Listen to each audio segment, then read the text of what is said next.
Jodhpur IG विकास कुमार के निर्देशन में लगातार चौथे दिन बड़ी कार्रवाई। साइक्लोनर टीम ने ऑपरेशन डार्क लाइट के तहत की गिरफ्तारी। 25,000 के नामी एनडीपीएस आरोपी प्रकाश को किया गिरफ्तार।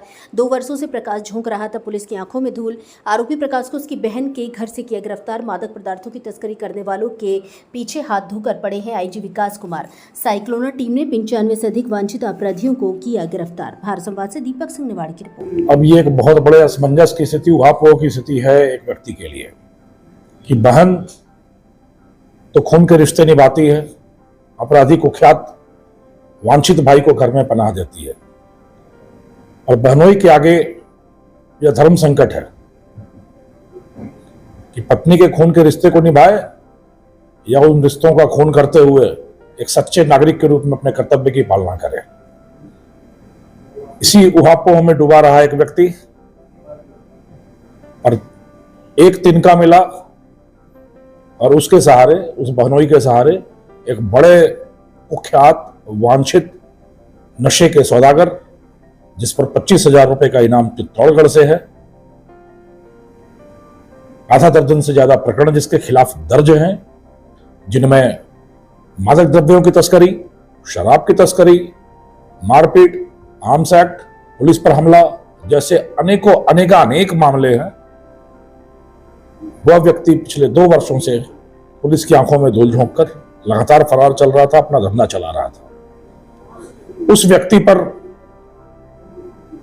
संकट आया कि पहले तो उसकी काली कमाई से उसके रिश्तेदारों ने खूब मौज मजे किए, खूब ऐशो आराम किया और उसको पनाह दी, जहां से वो अपना धंधा बदस्तूर चलाता रहा। पर एक रिश्तेदार के यहां से दूसरे रिश्तेदार के यहां भागने के क्रम में मोटरसाइकिल से उसका एक्सीडेंट हुआ, दुर्घटना हुई, वह चोटिल हुआ और कुछ दिनों के लिए, कुछ महीनों के लिए उसको बेड पर ही रहना था, जब वो कुछ कामकाज कर सकने में समर्थ नहीं था। तब ऐसे में वही रिश्तेदार, वही सगे संबंधी, वही दोस्त, वही इष्ट जो आज तक उसके काली कमाई से कमाए पैसों पर ऐश कर रहे थे, मौज कर रहे थे, उन्होंने किनारा कस लिया, पल्ला झाड़ दिया और उसको पनाह देना बंद कर दिया। तब सामने आई बहन, उसने अपने खून का रिश्ता निभाया और भाई को अपने घर में पनाह दी। और घर में एक बीमार बच्चा, छोटा सा कारोबार और ऊपर से निठल्ला बैठा हुआ साला, बहनोई को यह नागवार गुजरा। बहनोई उस उहापोह में रहा कि क्या करे, वो रिश्ता निभाए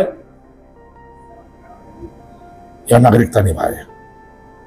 उसने पुलिस को फोन करना चाहा, किया भी और नहीं भी किया,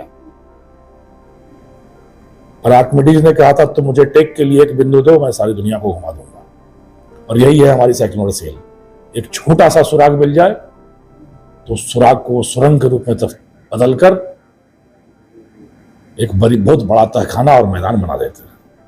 तो उसे एक छोटे से फोन कॉल के आधार पर सुराग रस्सी करते हुए टीम उसके घर तक पहुंची और 2 वर्षों से फरार इस आरोपी को दबोचने में सफलता मिली। मादक द्रव्यों के तस्करों के खिलाफ, मादक द्रव्यों के इस नशे के कारोबार के खिलाफ यह महामुहिम अनवरत जारी है। लोगों का अपार समर्थन मिल रहा है, सहयोग मिल रहा है, सूचनाएं मिल रही हैं, मुहिम को समर्थन मिल रहा है। मैं उम्मीद करता हूं कि अगर यही रफ्तार रही, यही संवेग जारी रहा, तो हम लोग अपने इस पूरे मारवाड़ मेवाड़ के इलाके को इस नशे के महाप्रकोप से दूर करके प्रगति के मार्ग पर आरूढ़ कर सकने में निहायत ही सक्षम होंगे। आखिर की वह लाइन बड़ी महत्वपूर्ण रही। जब वह पकड़ा गया अपराधी, तो उसकी बहन ने उलाहने के स्वर में कहा कि मिल गई तुम्हारे कलेजे को ठंडक, अब तो खर्च कम हो गया ना तुम्हारा, पकड़ा गया मेरा भाई। और बहनोई सर झुकाकर उधेड़ बुन में सोचता रहा कि क्या सच में उसने रिश्ते का खून किया या एक सच्चे नागरिक का दायित्व निभाया। हमसे पूछें तो हमारा कहना है कि हर नागरिक को ऐसे ही सच्चे नागरिक का दायित्व निभाना चाहिए। चाहे परिवार में, चाहे पड़ोस में, चाहे समाज में कोई भी व्यक्ति अपराधी हो जाए, आपराधिक प्रवृत्ति का हो जाए, तो सारे रिश्ते नाते दूर हो जाते हैं। सिर्फ एक चीज बचती है कि उसकी आपराधिकता से समाज की रक्षा करना, और इस आपराधिकता से समाज की रक्षा करने का सिर्फ एक तरीका है कि उससे दूरी